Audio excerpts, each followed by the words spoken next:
read again this part of Psalm 36.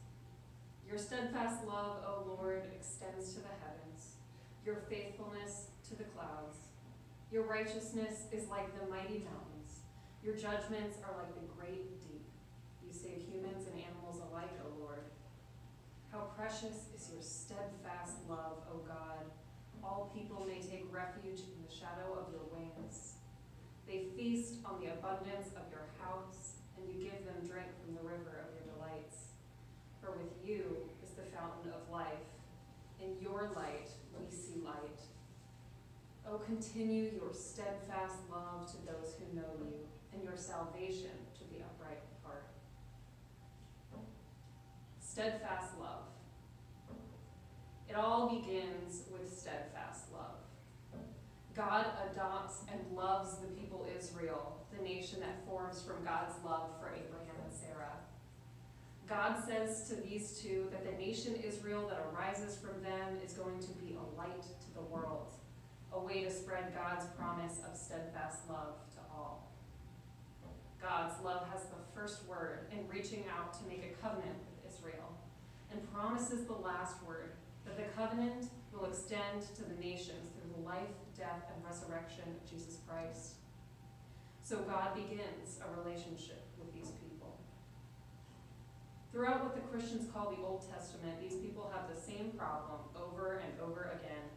They turn away from God, and they fall short of their end of the bargain with God, straining their relationship. The Lord sends prophets and judges time after time to send this central message: turn back to me. God says to the people Israel over and over again in the Christian scripture, please turn back to me. I will always forgive you because I love you and I want a relationship with you no matter what you've done. In our passage today from Isaiah, the prophet speaks about vindication for Israel, a downtrodden people, and the covenant, like a marriage covenant, that God is going to make with the people because of God's love. Even though Israel has fallen short of its covenant with God, God still shows steadfast love. Not because of anything that Israel has done, not because of who they are, but because it is God's very nature to love without condition. It's easy to forget outside this place what love without condition means. I can walk down the streets of Charlottesville and see college students running en masse. I can walk 10 minutes from this hospital and into a school building where I can see some of the greatest minds giving lectures. I can sit in traffic with all the other working stiffs who I know have jobs and probably homes and probably not many health concerns. Outside of the walls of this place, we're not often faced with the tough moments that are so common here. Rarely must we contemplate life and death decisions, and rarely do we feel so helpless as we do in the face of the tough moments that we see in the hospital every day. Here we must ask, how do we approach those who cannot fend for themselves? Or how about those who can't afford the care that would save their lives? Or how about those who cannot speak or tell us anything or give us any reason that we should love them? The answer is in the text. Steadfast love, steadfast love, steadfast love. There is something in you that God says is worth loving even when your body and your mind fail you. You are worth loving no matter how bad things get.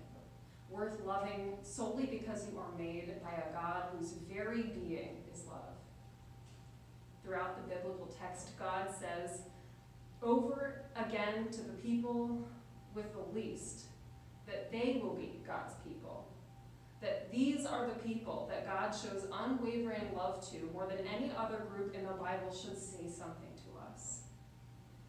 Just as God so loves those in crisis, we have the opportunity and the duty to act with that great love as our inspiration.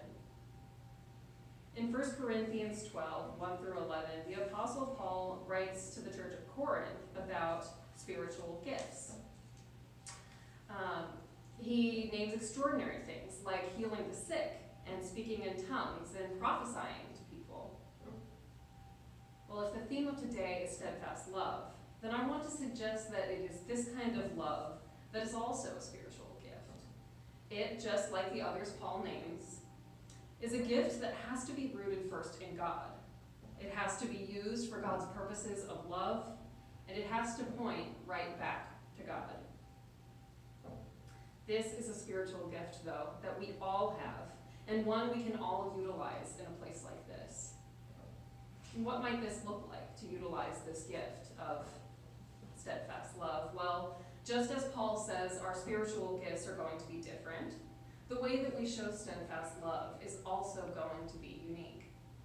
For some, it looks like sitting at the bedside of a loved one who is dying, and speaking to them instead of around them, pouring out their love for as long as they can to their loved one. For others, it might mean taking time to listen to someone who's sick talk about being scared, or finding moments of laughter here to create a sense of normalcy in such an odd place. Real steadfast love even sometimes looks like saying, "This is really hard," and letting the openness of that be enough. God walks alongside you as you show this love, and God beckons us all, as Paul indicates, to show up as ourselves, bringing our own kind of steadfast love. Paul says that these gifts must always point back to God, to the God who is revealed in Scripture. That God is revealed to be one of steadfast love. The source of enduring love is always God. It cannot come from within, or we will run our wells dry. We have got to be able to cast our burdens on God and find rest in the deep well that God is. All our efforts and gifts for love that is enduring lay back in the hands of God, who is the only one who can do these things perfectly, ceaselessly, and the only assurance that we will never be left alone to suffer. Steadfast love, steadfast love, steadfast love. This is what the psalmist says of God in our reading this week from Psalm 36. It is the most used phrase in this psalm, and for good reason. And the reason is this, because this is where God's character begins and ends. This is the good news that it always comes back around to. The steadfast love that we do not deserve, one that loves us no matter the circumstances, and one that promises